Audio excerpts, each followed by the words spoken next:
long, long ago, in the quiet village of Umudim, lived a bright girl named Chinaza, a beautiful and very clever child with glowing brown eyes, smooth skin, and a voice as sweet as mango fruit. She was the kind of girl everyone noticed when she walked by, not just because of her beauty, but because she was full of life and had a mind sharp like a fresh blade.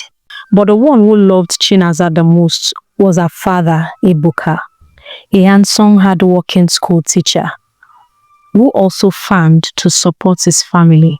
He was known in the village for his gentle words and deep love for his family.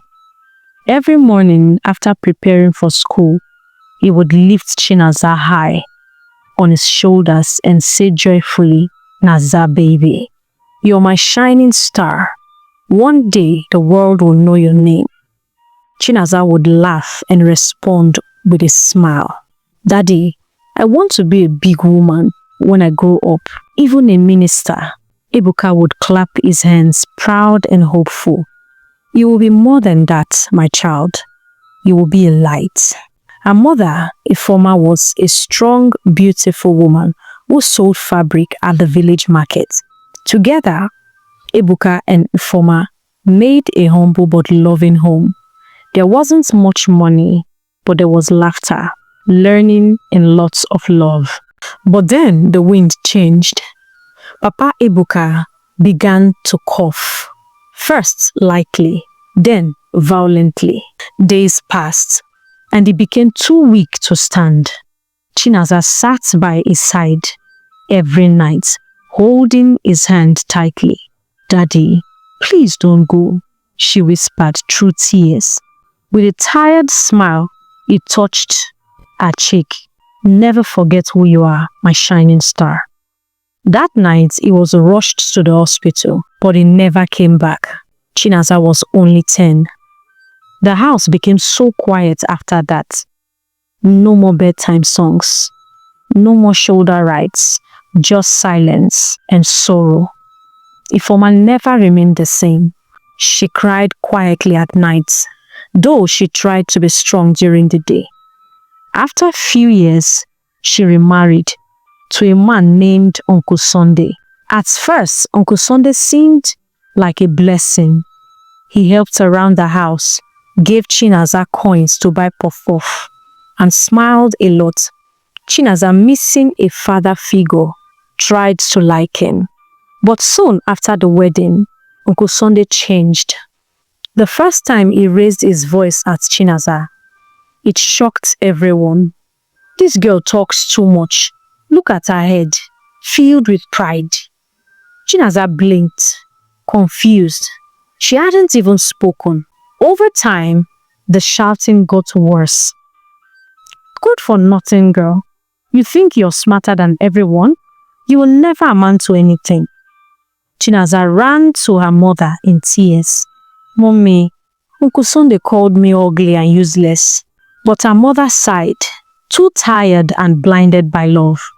"Stop making up stories. He's your father now and you must respect him." Chinaza's heart broke again. The man who once smiled at her now scolded. Worse still, Uncle Sunday started treating his own daughters with her mother better, giving them new shoes, pocket money, and praises while ignoring Chinaza completely. He even encouraged her younger sisters to fight her. "Why is she always the one people talk about?" he would say. "Don't let her shine more than you."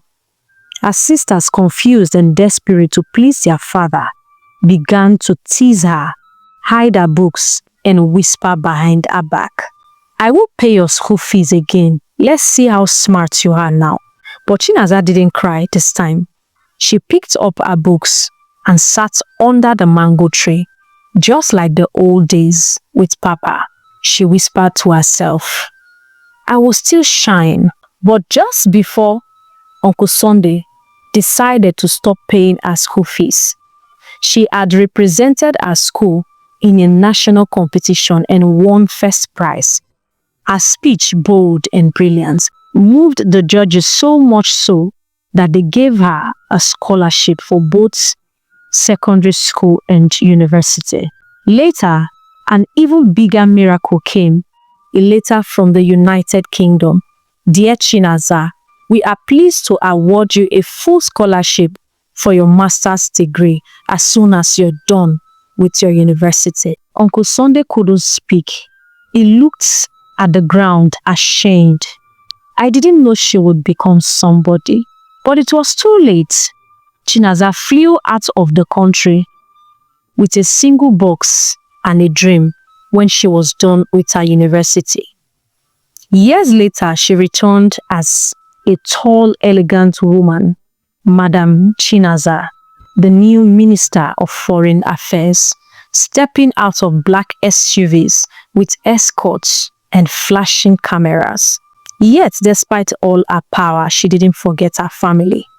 She returned to Umudim and went straight to her mother.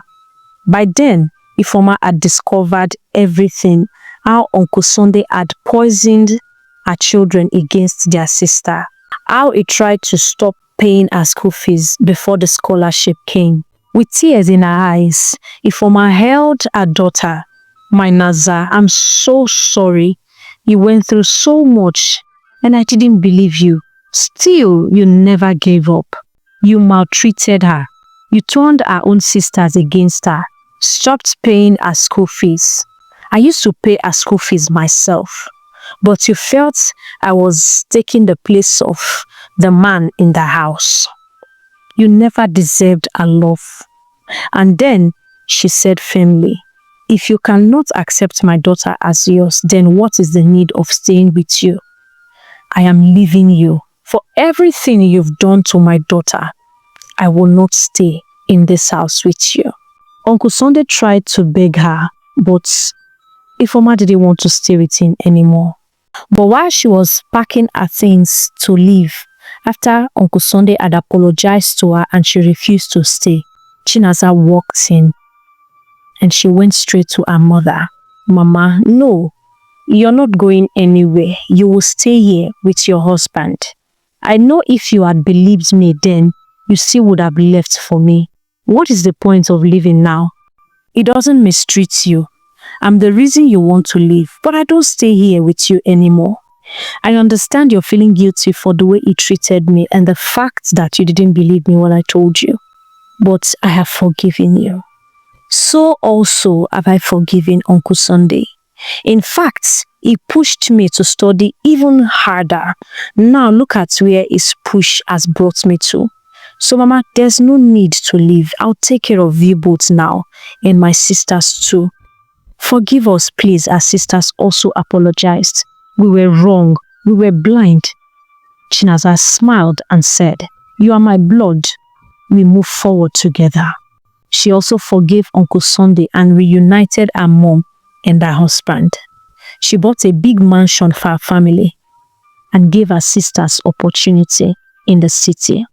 She opened a grand fabric shop for her mother, bigger than any in Umudim. And she also gave Uncle Sunday some money to add to his business. And so, the family reunited and they lived happily. Moral lessons. Even when life tries to dim your light, let it shine brighter. When others reject you, don't stop believing in who you are. Chinaza's story reminds us that pain does not define you. Purpose does. Be kind, be strong, and be unstoppable. God bless you.